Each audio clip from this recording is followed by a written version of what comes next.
Salut à tous les amis parieurs et fans de violence dans la cage. J'espère que vous allez bien les amis. On se retrouve pour une nouvelle vidéo d'analyse et de pronostic pour l'UFC 292 Aljamain Sterling contre Sean O'Malley. Alors avant ça, on va récap l'UFC qui s'est passé hier soir, Luque versus Dos Anjos. Abonnez-vous les amis si ce n'est pas déjà fait. Ça donne de la force et ça récompense le travail fourni. N'hésitez pas à liker si vous le pouvez. Je vous en remercie d'avance les amis. Alors on retrouvait 6 combats pour la carte principale en tout pour cette UFC. Le tout premier, on avait Fren contre Pickett. Alors je vous avais conseillé dans ma vidéo d'analyse et de pronostic de miser sur Fren. Pickett, comme je l'avais précisé, est un peu trop de défaites. Ça me paraissait compliqué de le voir remporter ce combat, donc on a eu bon sur ce pronostic. Fren l'a remporté, alors ça a été difficile, hein. Pickett il a tenu bon, hein, bien sûr. Fren a essayé de le finir par soumission quelques fois. C'était un combat assez engagé, mais on voyait que Pickett il n'avait pas les armes lui pour finir ce combat par contre, alors que Fren si. Il l'a emporté par décision unanime. Et on en était donc à une bonne pronostic sur le premier combat. On enchaîne sur le deuxième.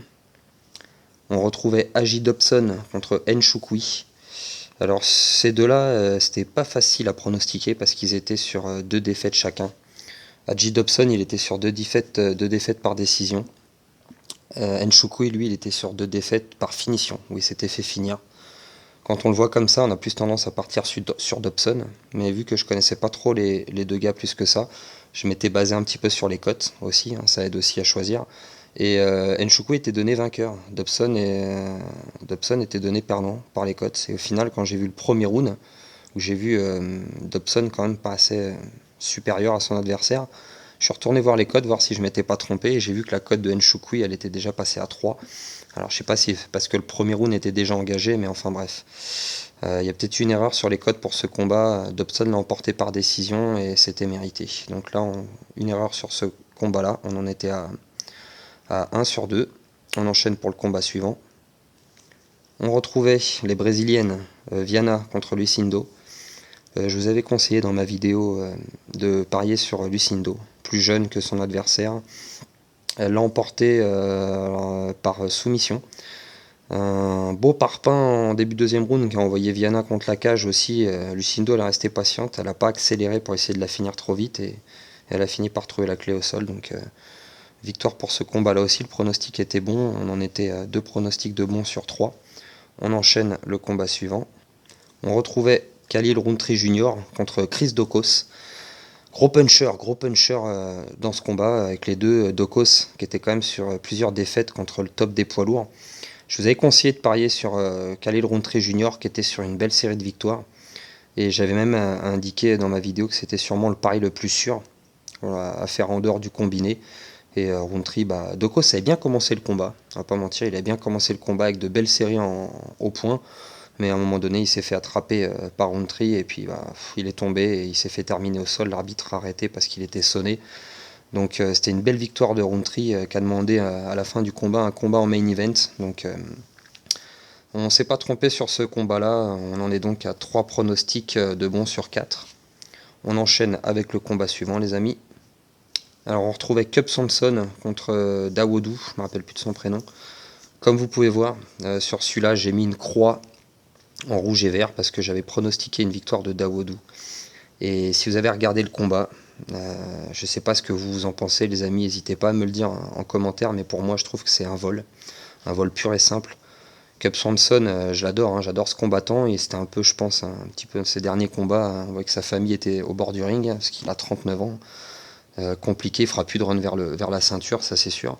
Dawodu, qui a un très gros pied-point, hein, parce que c'est pas n'importe qui.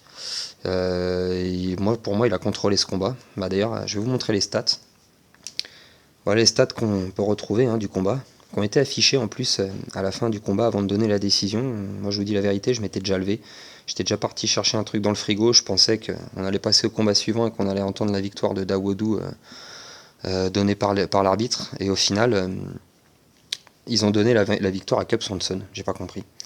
J'ai pas compris parce que quand vous regardez le total de coups significatifs, 87 à 66, ils sont égalité à la tête, à 49 chacun, mais on retrouve les coups au corps, 16 contre 11 pour Dawodu, 16 coups, 22 aux jambes contre 6 pour Cub Swanson, et le temps de contrôle surtout, 3 minutes 10 pour Hakim Dawodu, contre 1 minute 25 pour Cub Swanson, c'est plus du double.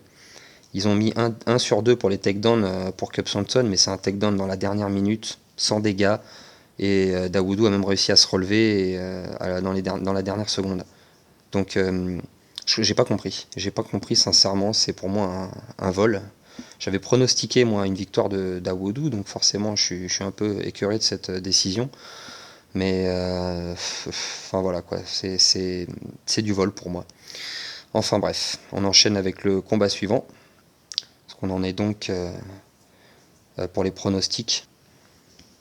On en serait à 3 à 3 de bons pour 2 de mauvais pour l'instant, mais franchement celui-ci de Swanson contre Dawodu, il me reste en travers de la gorge. Surtout que moi je note justement combien j'en ai de bons, combien j'en ai de mauvais.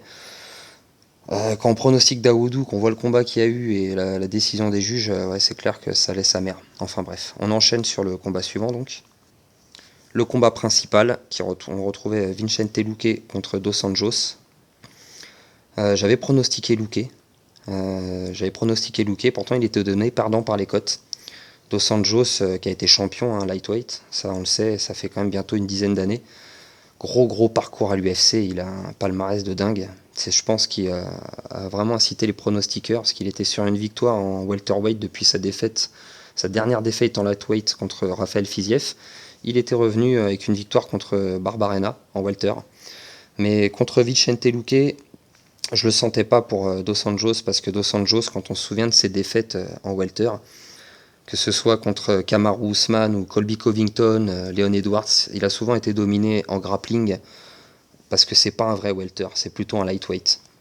Et j'avais regardé pas mal de vidéos de pronostics comme moi, hein, d'autres, que ce soit Fight Mind ou Le Sang Chaud, il y a pas mal de chaînes comme ça YouTube qui font des pronostics. Ils avaient tous pronostiqué Dos Anjos parce que c'était le plus sûr, on est d'accord. J'ai voulu moi prendre un risque avec Vicente Luque parce que je pensais qu'il poserait des soucis en grappling à Dos Anjos. Alors le combat était un peu chiant, ça a été un peu critiqué, mais Luque a ramené la victoire. Et c'était mérité, une victoire méritée, il a placé énormément de takedowns.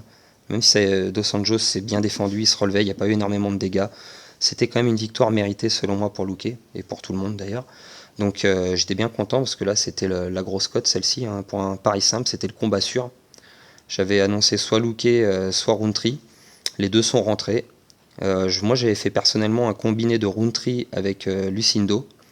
Deux cotes à peu près 1,50. On avait un résultat pas mal pour la cote. Je vous montrerai les tickets gagnants dans la prochaine vidéo des tickets. Et Luque versus Dos Anjos, je l'ai fait en pari simple. Donc j'ai juste raté le combiné à 5 euros à cause de Swanson et Dawodu et Dobson et Nchukwi. Donc de toute façon je l'aurais raté à cause de Dobson et Nchukwi. Donc Swanson, Dawodu, ça changeait pas grand chose en soi. Mais bon, pour les 6 combats sur une mise de 5 euros, on était pratiquement à plus de 100 euros de gain. Donc c'était quand même dommage pour le petit combiné à 5 euros. Mais bon, les paris sûrs sont rentrés, c'est le principal. C'est surtout le principal et le but de ma chaîne, c'est de vous faire gagner de l'argent avec les paris sûrs. Donc ça, c'est mission accomplie. On en est donc sur ces 6 combats pronostiqués.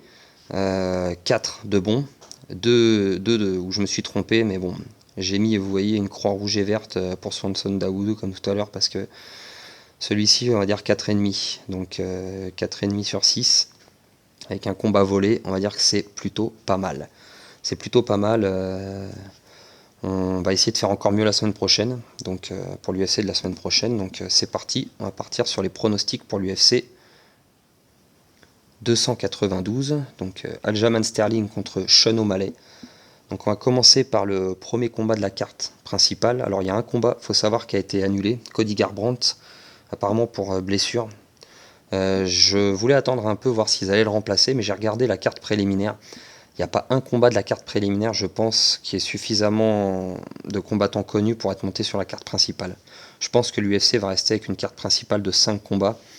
Parce que si c'était l'adversaire de Garbrandt qui s'était blessé et qu'on trouvait un adversaire de remplacement en short notice pour Garbrandt, je veux bien, ça aurait sûrement fait, mais le fait que ce soit Garbrandt qui se blesse, pardon, et pas l'inverse, je pense pas qu'il trouve suffisamment de quelqu'un en short notice pour affronter l'adversaire de Garbrandt, qui était au final pas fou sur le papier. Je parle au niveau de vente des pay-per-view, hein, bien évidemment, pour la carte principale. Donc, à mon avis, ils vont rester sur 5 combats. Donc, on va commencer par le premier. On retrouve en premier combat de cette carte principale donc Chris Weidman contre Brad Tavares. Chris Weidman, il revient après 2 ans d'absence, après son tibia cassé, sa jambe cassée dans son dernier combat. Il a 39 ans, c'est compliqué, ça va être compliqué de pronostiquer ce combat parce que Brad Tavares, sur le papier, c'est un adversaire à sa portée, mais à la portée du Chris Weidman d'avant. Est-ce que Brad Tavares est un adversaire à la portée de Chris Weidman de maintenant? Ça, on n'est pas sûr du tout. Brad Tavares, lui, il a déjà 36 ans. Gros parcours à l'UFC depuis The Ultimate Fighter. Il était invaincu, Tavares. Il a connu des défaites contre quand même pas n'importe qui dans ses débuts. Il a fait de belles séries de victoires. Alors, toutes par décision. Hein. C'est pas un finisseur, Brad Tavares. Et ses 2 derniers combats, il est sur 2 défaites. Contre Dricus du Plessis, par décision, et il s'est fait terminer ensuite dans son dernier combat par Bruno Silva. Donc pas folichon Brad Tavares, hein, qui est plutôt en fin de carrière, hein. Il fera plus de run vers la ceinture aujourd'hui, ça me paraît compliqué pour lui. Donc c'est vrai que sur le papier, ça paraît être un adversaire à la portée de Chris Weidman, mais bon. Trop d'inconnus sur ce combat. Est-ce que Chris Weidman va être là au rendez-vous après 2 ans sans combattre, après l'accident qu'il a eu? C'était quand même un gros accident, donc c'est compliqué de revenir. On avait vu le retour d'Anderson Silva à l'époque contre Nick Diaz avait été très compliqué, et pourtant en plus il s'était dopé. McGregor n'est toujours pas revenu, donc pour l'instant c'est beaucoup d'inconnus sur un retour à la compétition après un accident pareil. Je pense que moi personnellement, vu la cote de Chris Weidman qui a plus de 3, je vais tenter de miser un petit billet sur Chris Weidman, mais en dehors de, je vais pas le mettre dans le combiné. Je vais faire un combiné que de 4 combats, je ne mettrai pas Weidman dedans parce que ça pourrait être le combat qui va vous bousiller le combiné, celui-là. Je ne le sens pas trop, donc je pense miser sur Weidman, ce que je vous conseille de faire. Un petit billet, je pense, sur une cote très intéressante, ça peut le faire. On enchaîne ensuite sur le combat suivant. On retrouve un combat bantamweight, Marlon Vera contre Pedro Munoz. Un combat intéressant. Marlon Vera, lui, il était sur une sacrée série de victoires avant sa dernière défaite. Son dernier combat, il a perdu contre Cory Sandhagen. Combat en main event où il était attendu. Et Sandhagen l'a bouffé avec son grappling. Et Marlon Vera, un peu déçu sur ce combat, il y avait beaucoup d'attentes. Il faut savoir qu'avant ça, il sortait d'une série de 4 victoires contre des mecs du calibre. Alors bon, Frankie Edgar, un peu vieillissant. Mais Rob Font et Dominique Cruz. On se souvient qu'il avait envoyé au tapis avec un high kick assez dévastateur. Pedro Munoz, quant à lui, il a déjà 36 ans. Il a un gros run à l'UFC lui aussi. Il est sur une victoire par décision contre Chris Gutierrez. Mais juste avant ça, il avait fait un no contest contre Sean O'Malley à l'époque de mémoire. Et 2 défaites. Une contre Dominique Cruz et contre José Aldo. Donc Pedro Munoz, les combattants, quand il affronte des gars on va dire classés, des mecs importants, que ce soit Dominique Cruz ou José Aldo, Sean O'Malley, c'est compliqué. Donc je pense que contre Vera, d'ailleurs les codes donnent largement Marlon Vera vainqueur. Je vous conseille de miser sur Marlon Vera. Je pense pas que Pedro Munoz vienne à bout de son adversaire. Je pense que Marlon Vera devrait l'emporter. Ça va sûrement être serré, ce sera sûrement une décision, mais je pense que Marlon Vera va l'emporter. Ensuite, on retrouve un combat intéressant chez les welterweight. On retrouve Neil Magny contre Yann Machado Gary. Alors Neil Magny, c'est un vétéran, 36 ans, gros parcours à l'UFC. Yann Gary, il a que 25 ans. Ça va être vraiment son plus gros test en carrière aujourd'hui. Les adversaires que Gary a affrontés jusqu'à aujourd'hui, alors Gary il a invaincu, 12-0. Il était champion du welterweight du Cage Warrior avant d'arriver à l'UFC. Un petit peu un parcours à la McGregor. Mais pour l'instant, il a eu dans ses 2 derniers combats assez impressionnants, il a eu 2 finitions. Il a fait 2 finitions en victoire contre Song Kenan et Daniel Rodriguez. Pour l'instant, Neil Magny, ça va être son plus gros nom, son plus gros test. Neil Magny, lui, dans ses 4 derniers combats, il avait eu 2 défaites. 2 défaites contre Shavkat Rakhmonov et Gilbert Burns, donc 2 gros noms de la catégorie. Et 2 victoires contre Daniel Rodriguez, et c'est le même qui a battu Gary, et Philippe Rowe dans son dernier combat. Philippe Rowe. Donc Neil Magny, quand c'est du calibre en face, il perd. Quand c'est des noms un petit peu plus moyens, il gagne. Ça me paraît compliqué pour Magny, hein. Les codes de toute façon le donnent clairement perdant. Je suis pas sûr qu'il ait encore ce qu'il faut pour battre un jeune comme Yann Gary qui est invaincu et qui a l'écrou. À moins d'un accident de parcours, je vois Gary l'emporter, hein. Je vous conseille de miser sur Gary.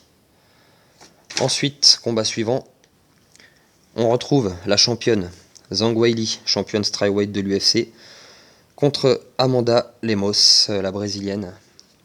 Amanda Lemos qui a déjà 36 ans aussi. Beaucoup de combattants qui ont 36 ans, hein, sur les cartes. Il y a beaucoup de pratiquement quarantenaires en ce moment, je remarque. Amanda Lemos, sur ses 3 derniers combats, elle est sur 2 victoires. 2 victoires par finition contre Michelle Waterson et contre Marina Rodriguez. Et avant ça, elle avait battu aussi Angela Hill par décision, split decision, mais elle avait eu une défaite après contre Jessica Andrade par soumission. Donc elle est revenue avec 2 victoires, hein. Donc Amanda Lemos, c'est une sacrée adversaire. Mais Zhang Weili, qui est championne, que je trouve vraiment très solide, je pense que Zhang Weili devrait l'emporter. Je vois pas Amanda Lemos la battre. On se rappelle quand Zhang Weili est devenue championne, elle a défendu son titre une fois, et ensuite elle l'a perdu contre Rose Namajunas avec ce high kick qui l'avait touché dès l'entame du combat. Elle avait perdu sa ceinture, qu'elle n'avait pas réussi à récupérer dans le combat revanche. Derrière, Rose a perdu son titre, et Zhang Weili l'a repris. Donc je pense que cette fois, elle devrait avoir cœur à essayer de le défendre et à garder cette ceinture. Je vois Zhang Weili l'emporter contre Lemos. Moi je vous conseille de miser sur Zhang Weili. Elle est donnée vainqueur par les cotes aussi, donc il n'y a pas trop de risque là-dessus. On enchaîne sur le combat principal. Aljamain Sterling contre Sean O'Malley. Donc gros fight. Gros fight, je suis vraiment hypé par ce combat parce que même si Sean O'Malley, il n'est pas pris au sérieux par beaucoup de fans, son combat contre Petr Yan, qui est très controversé, il a fait une sacrée guerre quand même. Sean O'Malley, même s'il s'est beaucoup de faits font emmener au sol, c'est vrai, avec son corps longiligne, il a du mal à se proler, il se fait souvent emmener au sol assez facilement. Après, debout, ça peut être chaud debout, dans les phases d'échange debout, ça va être chaud sûrement pour Sterling, je pense. Ça va être chaud parce qu'O'Malley, il a quand même une sacrée allonge. Et O'Malley, je pense dans sa tête, il pense qu'il va devenir champion, il se voit comme à la McGregor. On voyait Sterling à la retraite façon McGregor Aldo. Mais Sterling, il a que 34 ans, il n'est pas encore en fin de carrière, parce que Sean O'Malley à 28 ans, il est beaucoup plus jeune. Mais il n'est pas en fin de carrière, Sterling. Il a montré les photos récentes sur les réseaux de son gabarit, hein. Il a l'air en super forme. Ça va être vraiment le combat de grappleur contre striker. Aljamain Sterling, ça fait quand même 2 ans qu'il est champion. Depuis qu'il a pris le titre avec ce combat controversé contre Petr Yan, où il est revenu ensuite et qu'il avait conservé la ceinture contre le fameux Petr Yan, le même, dans un combat où il avait chopé le dos pendant 2 rounds. Enfin, c'était très serré, mais il avait arraché la décision partagée. Derrière ça, il a envoyé à la retraite TJ Dillashaw et il a gagné en combat très serré contre Henry Cejudo. C'était très serré, mais il a défendu son titre. Ça fait 2 ans qu'il est champion. Est-ce que Sean O'Malley va être capable de lui ravir la ceinture? J'ai de gros doutes. Je pense que Sterling va l'emmener au sol, à mon avis, comme ça s'est passé dans Sean O'Malley contre Petr Yan. Il risque de se faire emmener au sol assez rapidement. Et est-ce qu'il va réussir à le finir? Je suis pas sûr. Sean O'Malley s'est montré quand même solide, à moins qu'il lui attrape le dos et qu'il l'étrangle, un peu comme il avait fait contre Sondagan. Sterling, ça pourrait être une décision en 5 rounds, ça me paraît quand même compliqué. On voit que Sean O'Malley, il a fait la guerre pendant 3 rounds contre Petr Yan, donc sur 5 rounds, ça va être différent. Il y aura sûrement une finition. Et soit ce serait un KO ou TKO debout de Sean O'Malley, soit une soumission ou un TKO au sol en contrôle en lutte par Aljamain Sterling. Moi, je vois une victoire de Sterling. Et je vais miser sur Sterling, c'est ce que je vous conseille de faire, les amis. Ça me paraît compliqué de miser sur Sean O'Malley. Ça me paraît quand même compliqué. Ouais, je pense que je vais miser sur Sterling, les amis. Donc, on va récap tout ça en rapide. Chris Weidman contre Tavares, je ne le mets pas dans le combiné. Je vous conseille de ne pas le mettre dans un petit combiné. Plutôt essayer de tenter Chris Weidman avec sa cote qui est vraiment intéressante, ça vaut le coup. Ensuite, pour le combiné dedans, je mettrai Marlon Vera, Yann Gary, Zhang Weili et Aljamain Sterling. Et le combat le plus sûr sur cette carte, je pense pas que ce soit les combats de championnat, ni Zhang Weili ni Aljamain Sterling. Je pense que le combat le plus sûr, c'est Yann Gary. Yann Machado Gary contre Neil Magny, je pense que c'est le combat le plus sûr de la carte sur lequel il vaut mieux tenter de mettre un billet plus important. J'ai envie de tenter aussi sur Sterling. Je regarderai les cotes moi personnellement, mais ça après c'est à vous de voir les amis. Moi c'est sur Gary que je vous conseille de miser une mise plus importante et d'enlever Wildmind du combiné. Voilà les amis, cette vidéo d'analyse et de pronostic est terminée. On se retrouve la semaine prochaine pour l'UFC Holloway contre Korean Zombie. Donc pour la vidéo d'analyse de l'UFC Holloway contre Korean Zombie. Parce que Sterling et O'Malley, donc ça se passera donc samedi. Et le dernier UFC du mois d'août, donc ce sera donc Holloway contre Korean Zombie. Ça en aura 4 UFC en tout au mois d'août. Et après ça, je vous ferai la petite vidéo de récap des pronostics pour voir combien il y en a eu de bons sur le mois d'août. Voilà les amis, du coup, soyez prudents avec les paris les amis, c'est dangereux. Si vous êtes en détresse d'argent à cause de paris, il y a des numéros sur internet pour vous faire aider, n'hésitez pas à les regarder. C'est tout pour nous, je vous dis à la semaine prochaine, je vous souhaite une bonne soirée les amis, ciao à tous.